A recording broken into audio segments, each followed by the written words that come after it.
গ্রীষ্ম বর্ষা বিনীতি ভরসা। হ্যাঁ, বিনীত শপিং সিটি। নমস্কার, আপনারা দেখছেন হুগলি আপডেট। আপনাদের সঙ্গে আমি উষা। আসছি খবরে। এবারেও রেকর্ড, ফের সরকার গঠনের দাবি তৃণমূল সুপ্রিমো মমতা ব্যানার্জির।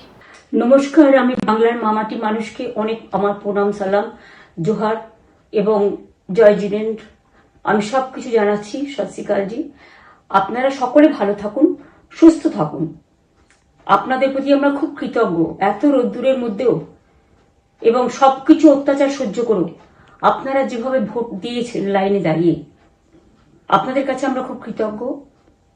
আমি আমার কর্মীদের কাছেও খুব কৃতজ্ঞ, যারা জীবনপণ লড়াই করে অনেক অত্যাচার সহ্য করে সেন্ট্রাল ফোর্স এবং এখানকার ফোর্স সবার যৌথ অত্যাচার সহ্য করেও টোটাল সমস্ত machinery government of India, prime minister, home minister থেকে শুরু করে পুরো গভর্নমেন্ট অফ ইন্ডিয়া এবং 19টা রাজ্যের বিজেপি নেতাদের এবং অর্থ ভান্ডার, শক্তির ভান্ডার, বন্দুকের ভান্ডার নিয়ে যারা বাংলার মানুষকে জব্দ করতে চেয়েছিলেন, জব্দ তারা কিন্তু ভোট বাক্সে হয়ে গেছে।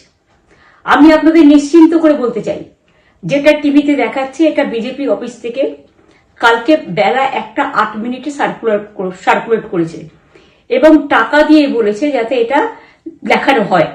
তার কারণ হচ্ছে আমার কাছে স্পেসিফিক ইনফরমেশন এসছে 1:08 আমি কোনো একটা প্রেস মিডিয়ার থ্রুতে পেয়েছি এবং সেই ইনফরমেশনে দেখা যাচ্ছে তারা পরিষ্কার বলছে ফোর্সফুলি তোমায় করতে হবে, এটা তোমাকে এর মধ্যে যাওয়া যাবে না।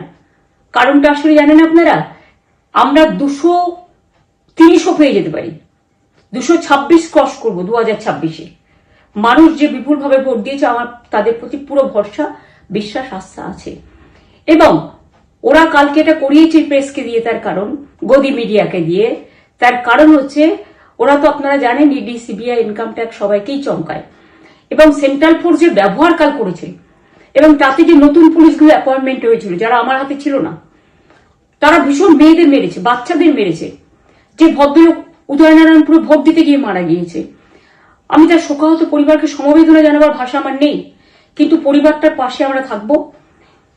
এবং যে তৃণমূল কংগ্রেস কর্মীরা এমনকি সাংবাদিকদেরও মেরেছে, আমি যেখানে ছিলাম ভবানীপুরে চক্রবেড়িয়ায়, আমি বাচ্চাদেরও মেরেছে, মহিলাদেরও মেরেছে, একতরফা মেরেছেন। যাদের তৃণমূল কংগ্রেসরা জীবন দিয়ে লড়াই করেছেন, মার খেয়েছে, তবুও তারা এলাকা ছেড়ে যাননি। অনেককে ইচ্ছে করে অ্যারেস্টও করা হয়েছে যাতে তারা এজেন্ট হিসেবে কাজ করতে না পারে। বিশেষ করে ভাটপাড়া, জগদ্দল, নোয়াপাড়া, এরকম অনেকগুলো জায়গা আছে। এমনকি আমাদের এখানেও ভবানীপুরে সারা রাত ধরে রেড হয়েছে। আমি সারা রাত 2 দিন ধরে দুরাত ঘুমাইনি।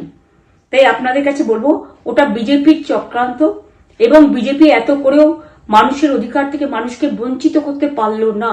গণতন্ত্র ঘুমিয়ে এখন স্ট্রং রুমে জাগবে আগামী 4 মে। হুগলি জেলার 18টি বিধানসভার প্রার্থীদের ভাগ্য নির্ধারণ হবে। কি হবে জনতার রায়?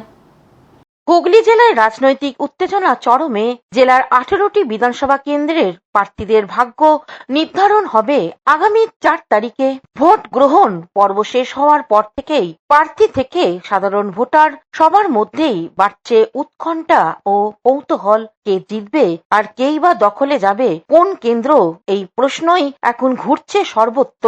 বিভিন্ন রাজনৈতিক দলের শিবিরে চলছে জোর আলোচনা, হিসাব নিকাশ। প্রার্থীদের মধ্যেও দেখা যাচ্ছে বাড়তি চাপ ও অপেক্ষার প্রহর গোনা। এখন দেখার 4 তারিখে হুগলির 18টি বিধানসভা কেন্দ্রের জনরায় শেষ পর্যন্ত কোন দিকে যায়।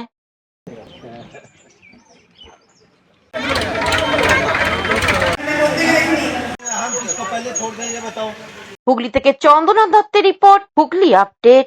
এখন নিয়ে নেব বিজ্ঞাপন বিরতি। বিরতির পর ফিরে আসছি খবরে।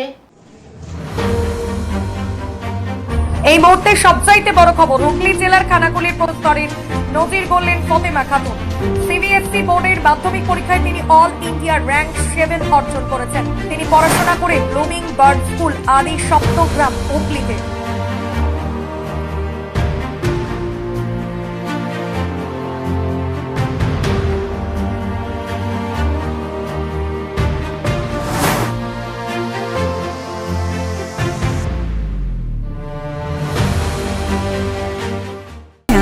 is a wholly holistic weekend destination for friends, family, and couples and offers magic to soothe your body, mind, and soul.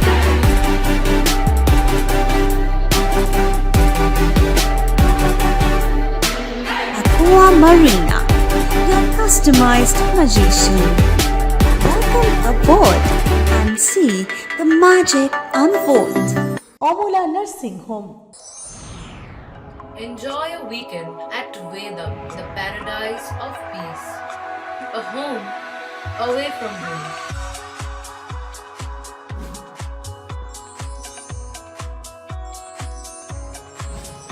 See yourself resonating with the nature.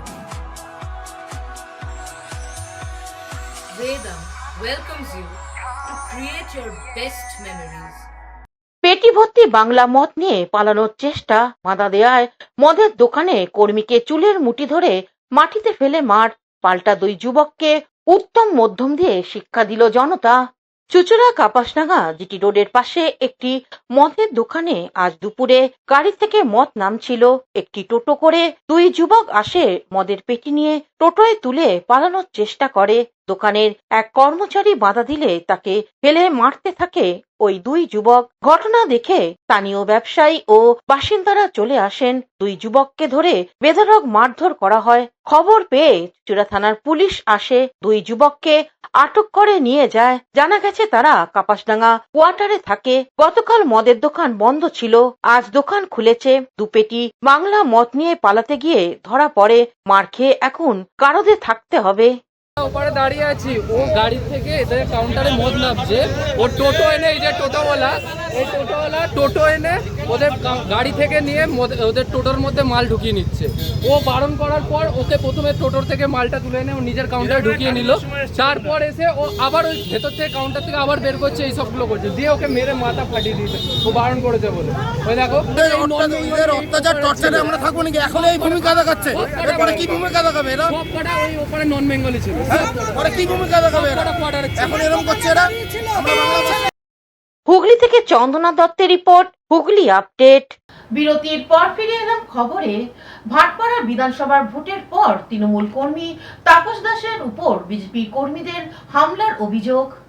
Vote পরবর্তী হিংসা অব্যাহত। ভাটপাড়ার পৌরসভার 21 নম্বর ওয়ার্ডে তৃণমূল কংগ্রেস কর্মী তাপস দাস ভোট শেষের পরে তিনি তার বুথে দাঁড়িয়েছিলেন। অভিযোগ, সেই সময় কয়েকজন বিজেপির কর্মীর সঙ্গে বচসা সৃষ্টি হয়। তারপর সেই তৃণমূল কংগ্রেস কর্মীকে বিজেপির কর্মীরা বেধড়ক মারধর করে।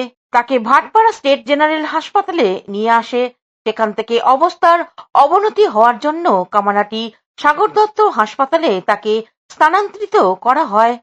আমি এটা শুনিনি, কিন্তু আমি 122 নম্বর বুথে গিয়েছিলাম। তখন ওখানে লম্বা লাইন ছিল, কারণ মাঝে মেশিন খারাপ হয়ে গেছিল। ওখানে ওরা স্লিপ দিয়েছিল, যারা লাস্ট অব্দি যে লোক ছিল ওদেরকে। আমি তারপরে যেহেতু আমরাও খবর পেয়েছিলাম যে ওখানে গন্ডগোল হচ্ছে, আমি নিজেও গিয়েছিলাম।